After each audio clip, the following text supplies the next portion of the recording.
දැන් PUCSL වාර්තාව අනුව නැව් 9 පාඩුව මිලියන 8497ක්.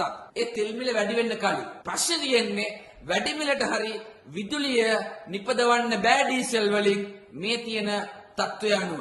ඒ නිසා ඉදිරියේදී කරන් කපන්න සිද්ධ වෙන එක නවත්තන්න හම්බෙන්නේ නැත.